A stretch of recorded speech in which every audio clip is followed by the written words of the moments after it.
अस्सलामुअलैकुम, मैं हूं महरुख शहरियार। हेडलाइंस आपने जानी, अहम खबरों की जाने बढ़ेंगे। सबसे पहले आपको बताएं कि वज़ीर आज़म शहबाज शरीफ की ईरान के सदर से मुलाकात हुई है। नायब वज़ीर आज़म इसहाक डार, फील्ड मार्शल सैयद आसिम मुनीर भी यहाँ पर मौजूद हैं। ईरान के साथ तारीखी ताल्लुकात के लिए पाकिस्तान के गहरे आज़म का इआदा किया गया।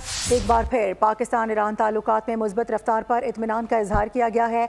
सदर पज़ेश्कियान ने ईरान के लिए पाकिस्तान की मुसलसल हिमायत को सराहा। सियासी इक़्तिसादी ताल्लुकात को मज़ीद मजबूत बनाने की अहमियत पर जोर दिया गया। वज़ीर आज़म का ईरानी अवाम हुकूमत के साथ गैर मुतज़लज़ल यकजहती का भी इआदा। अपडेट कर दें आपको, वज़ीर आज़म शहबाज शरीफ 5 रोज़ा दौरे पर चीन में मौजूद हैं। SCO सरबराही इजलास वहाँ पर होने जा रहा है। वज़ीर आज़म शहबाज शरीफ की यहाँ पर मुलाकात हुई है ईरान के सदर से। नायब वज़ीर आज़म इसहाक डार भी मौजूद थे। इसके अलावा फील्ड मार्शल सैयद आसिम मुनीर भी उनके हमरा थे।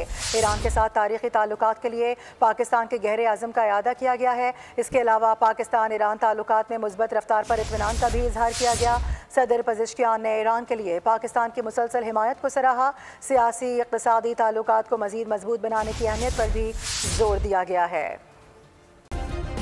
सब्सक्राइब करें और बेल दबाएं ताकि कोई खबर रह न जाए।